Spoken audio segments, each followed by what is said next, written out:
Black holes. We've all heard of them, and I don't just mean that mysterious place where all your loose change seems to disappear to, otherwise known as your children. I'm talking about that region of space with a gravitational field so intense that no matter, radiation or even light can escape it. There's a joke that astrophysicists like to tell, and it goes something like this. A star walks into a black hole, but it doesn't seem phased. The black hole turns to the star and says, "Sir, I don't think you understand the gravity of this situation."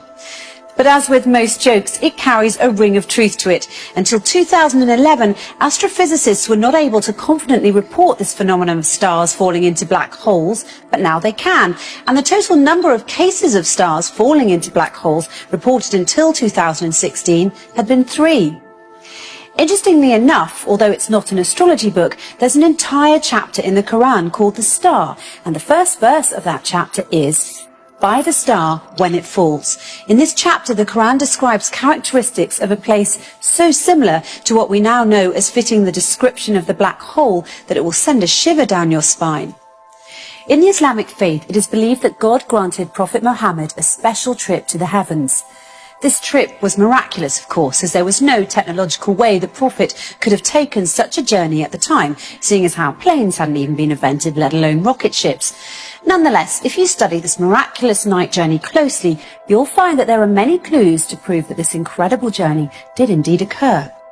Not only that, where it took place turns out to be of great interest too, because astonishingly enough, the description of the area the Prophet ascended to matches the characteristics of what we now know about the black hole.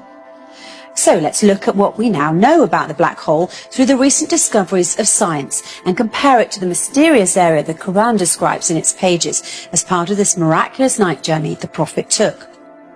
Firstly, in verse 16 of chapter 53, the Quran describes this place in space as very dark. In fact, it describes it as darkness covered or draped in darkness, which is not surprising. Space is a pretty dark place. Even so, some areas are darker than others, but nothing is darker than a black hole, because black holes have such immense forces of gravity, nothing, not even light, can escape from them. That's why they're black. And because they're black, they are veiled from direct observation. They nevertheless reveal themselves indirectly, as scientists have special tools that can help them see how stars that are very close to black holes act differently than other stars because of the immense force of gravity that black holes have, and this helps them identify the location of black holes. Secondly, according to the Quran, when ordinary people look at this dark area in space, they can't see it directly as their eyes bypass or surpass the boundary of this area, and they only see beyond it or around it. It's almost as if this area behaves as a lens. Science, it turns out, has a term for this. It's called gravitational lens. Let's take a closer look. Normally we think of light travelling in straight beams, but near a black hole, the powerful force of gravity bends and warps rays of light around it, creating a visual imprint on the surrounding material. Astrophysicists have proved that a black hole bends light to act like a cosmic magnifying glass, giving astronomers a view of an even more distant galaxy behind it. And this, my friends, is what we call a gravitational lens.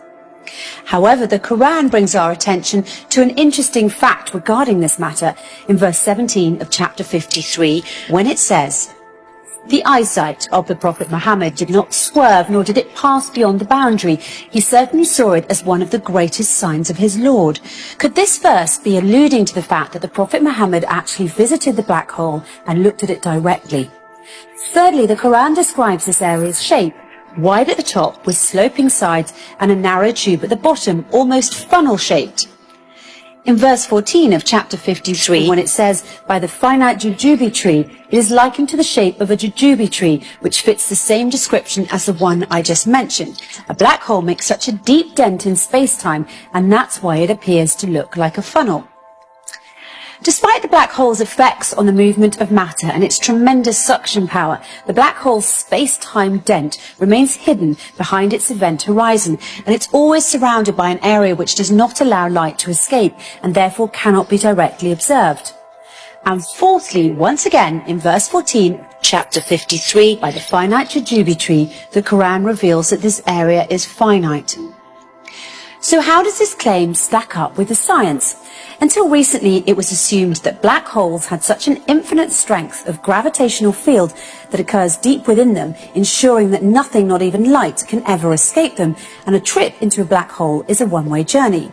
Once you cross the event horizon, the point at which light can't escape, there's no turning back.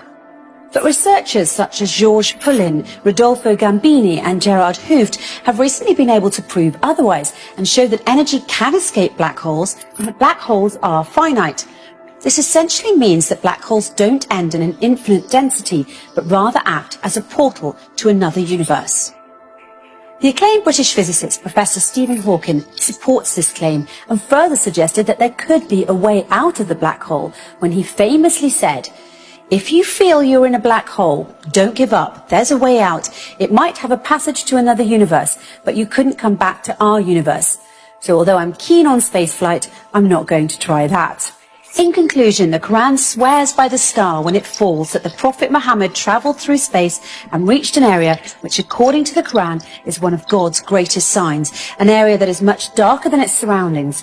This darkness hides its funnel jujube tree shape underneath, and no one can see this area directly, as his or her eyesight will swerve and pass beyond its boundary. Finally, we're told that this area is finite and a portal to another universe. So it would seem that the Quran and astrophysicists agree, as the way in which the Quran describes this mysterious area matches what we now call the black hole. However, the Quran takes it one step further by asserting that it is, in fact, a portal to heaven, a claim which science has yet to prove. But if past experience is any indication, it's only a matter of time before science catches up to the scientific miracles already contained in the pages of the Quran.